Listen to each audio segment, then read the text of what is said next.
Donc, bonjour à tous, aujourd'hui je vous amène à visiter l'un des meilleurs salons Headspa à Paris. Ça s'appelle l'Atelier du Headspa. C'est un salon Headspa qui est dédié uniquement aux femmes. On va venir pour piocher tous les petits secrets de leur succès.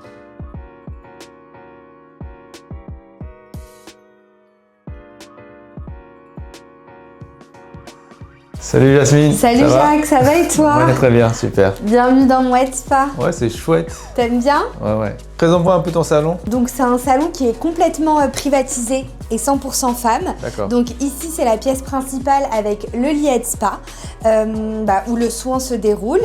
On a un petit accueil là où on fait également les encaissements et où les clientes peuvent patienter en attendant leurs soins lorsqu'elles ont un petit peu d'avance.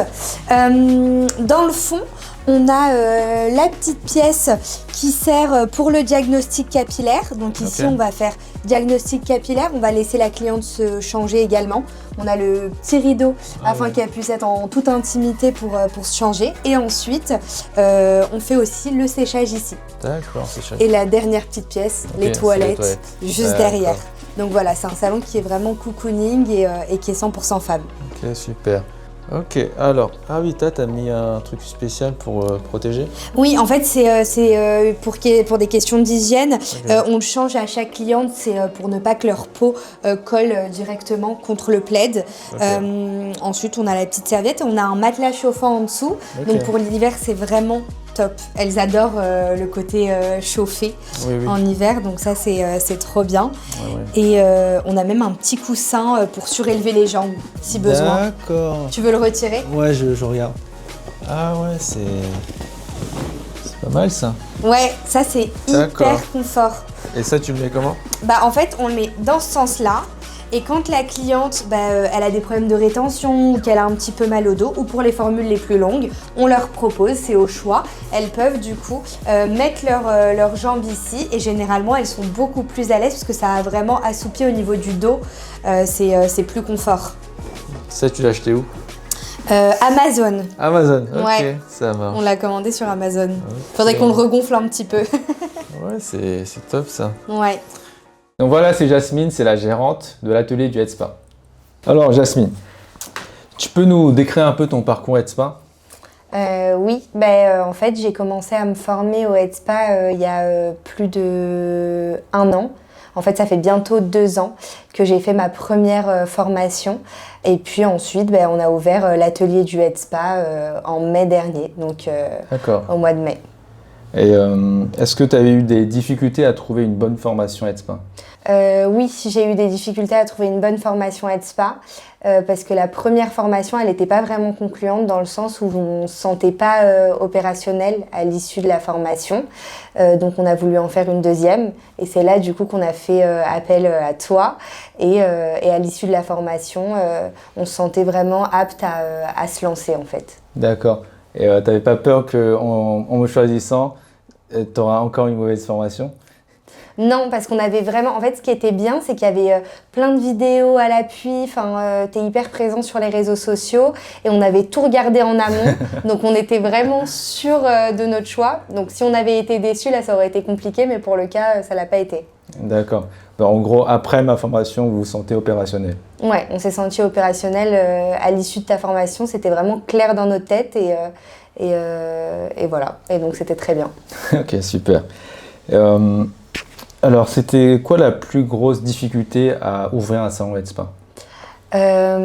Pour nous qui voulions être dans Paris, la plus grosse difficulté à ouvrir le salon, c'était vraiment de trouver l'emplacement, le local commercial. C'était, ça a été long. Je pense que ça a été la partie la plus longue parce qu'une fois qu'on a eu le local, les travaux se sont enchaînés, le matériel n'a pas pris énormément de temps à arriver, etc. Donc ça a été rapide, mais le plus compliqué, c'était le local. D'accord, vous êtes passé par une agence ou... Ouais, on est passé par une agence d'immobilier commercial. D'accord. Ouais, exactement. Même en passant, vous êtes allé voir différentes agences ou... Alors en général, on regardait pas mal sur le Bon Coin ou même en passant parce que nous on n'habite pas très loin. Donc en passant, on ciblait un peu les quartiers qui nous intéressaient et quand on voyait des affiches, on appelait et généralement c'était des agences qui proposaient les locaux. Donc on avait souvent affaire à des agences différentes. Est-ce que reprendre un local comme ceci te demande un grand investissement? Tout dépend de la superficie. Si c'est le même local, ça demande un investissement moyen. Enfin, tout est relatif. Mais c'est vrai que dans Paris, il y a souvent justement des agences d'immobilier commercial qui prennent des frais d'honoraires. Et donc, les frais d'honoraires s'élèvent à 30% du loyer annuel. Donc, ça rajoute une charge supplémentaire par rapport aux 6 mois de loyer d'avance, etc. Donc, au final, pour entrer dans le local, il faut débourser quand même une certaine somme d'argent. Est-ce que là, ça fait combien? Ça fait 6 mois que vous êtes ouvert? Ça fait plus de 7 mois. Ça va bientôt faire 8 mois. Est-ce que vous êtes rentabilisé? Oui. Ah oui, c'est bien. Ouais, on a été largement rentable depuis l'investissement. Donc vous avez récupéré tous vos investissements? Oui, exactement. Ah, c'est une bonne affaire alors. Est-ce que c'était facile ou compliqué pendant les premiers mois où vous avez ouvert? Les premiers mois étaient plus calmes, surtout le premier mois, donc le mois de mai. Il a été plus calme. Après, on avait de la chance qu'il y avait pas mal de jours fériés et les gens ne travaillent pas, donc ils ont plus tendance à s'offrir une parenthèse bien-être à ce moment-là. Mais oui, c'était le mois le plus calme depuis qu'on a ouvert finalement. Est-ce que vous vous êtes inquiété un peu? Non, parce que c'était quand même largement au-dessus de nos espérances. D'accord. Parce qu'on ne s'attendait pas à ce que ça prenne dès le début. Parce qu'il y avait des jours où forcément on n'était pas complète du tout, mais c'était quand même pas mal. D'accord. Et comment vous avez fait pour vous faire connaître? Pour nous faire connaître, je pense que le passage il joue pas mal, parce qu'on est dans une rue qui est quand même assez passante. On est bien placé donc dans Paris. Peut-être aussi le bouche à oreille. Je sais que pas mal de clientes qui viennent ont tendance à réoffrir le soin en cadeau. Lorsque ça leur plaît, ça arrive très souvent qu'elles réoffrent pour un anniversaire ou les fêtes ou peu importe. Elles réoffrent le même cadeau. Il y a aussi le fait qu'on soit présente sur les réseaux sociaux, Google Maps, etc. Je pense que tout ça a un impact sur le fait qu'on soit un petit peu développé. D'accord. Et là, vous recevez combien de clients par jour? En moyenne? Oui, en moyenne, oui. En moyenne, on reçoit 6 clientes par jour. Ah oui, c'est pas mal. Hein. Ouais, c'est bien. Il y a du pognon. Donc, comment vous avez fait concrètement pour booster le chiffre d'affaires? Pour booster le chiffre d'affaires, les cartes cadeaux elles nous ont beaucoup aidés. En fait, comme je te disais, les gens réoffrent souvent le headspa en cadeau. Et donc, c'est ce qui fait que ça peut doubler le chiffre d'affaires. Les cartes cadeaux sont hyper importantes dans ce milieu, je pense. Et comment vous les vendez, en physique ou en numérique? On a les deux. On a des cartes cadeaux en physique au magasin pour les clientes qui viennent se détendre sur place et qui souhaitent repartir avec la carte cadeau. Ou sinon, c'est possible de la générer en ligne directement. Ok, sur Planity. Oui, exactement, avec l'outil Planity pour notre part. Ok. Est-ce que tu peux donner 1 ou 2 conseils à tous ceux qui souhaitent se lancer dans le headspa?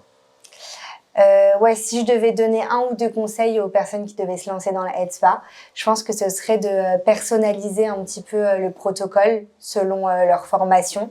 Donc vraiment réadapter ça à leur image finalement, et aussi de créer un univers qui leur ressemble. C'est ce qui va leur permettre de se démarquer de la concurrence. C'est-à-dire, il y a pas mal d'aidspa aujourd'hui, mais je pense qu'en faisant quelque chose soit de plus girly ou de plus axé sur les produits naturels ou autres, ça va vraiment permettre d'avoir quelque chose de différent et donc de se démarquer. D'accord, en gros, il faut miser sur la qualité et la personnalité. Exactement, ouais, je pense que c'est ça. C'est hyper important d'être accueillante aussi, de mettre la cliente hyper à l'aise et de faire en sorte qu'elle se sente bien dans le salon. Alors, qu'est-ce qui vous différencie des autres? Il y a tellement de headspa actuellement à Paris. Pourquoi vous êtes l'un des meilleurs? Je pense que ce qui nous différencie, c'est vraiment le fait qu'on soit 100% femmes et privatisé. Je sais pas si on est l'un des meilleurs. Je dirais pas ça, mais en tout cas, oui, je pense qu'on est accueillante et qu'on est chaleureuse et que on se sent bien dans notre headspa. En tout cas, qu'on fait du mieux pour que le protocole soit soit bien respecté et que la cliente se relaxe tout en étant à l'aise parce que c'est important qu'elle se sente bien pour pouvoir se détendre profondément. Ouais, super. Alors, est-ce que le Head Spa a changé ta vie? Ouais, le Head Spa a changé ma vie complètement. C'est la première fois que j'entreprends, donc ouais, c'est un gros changement dans ma vie. D'accord. En mieux ou en pire? Non, en mieux quand même. Non, en beaucoup mieux même. En beaucoup mieux, ouais. Je suis très contente de m'être lancée. Okay. Enfin, qu'on se soit lancé, parce qu'il y a aussi mon associé. Ton associé, d'accord. Ok, bon bah super Jasmine, tu sais quoi, je vais tester ton Head Spa, même si tu reçois que des femmes, là c'est une petite exception, donc elle va me recevoir en tant que client, bon je serai le seul client. Le seul homme qu'on reçoit, c'est notre formateur, c'est ça. Ok, bon allons-y, je te laisse me guider. Allez, c'est parti.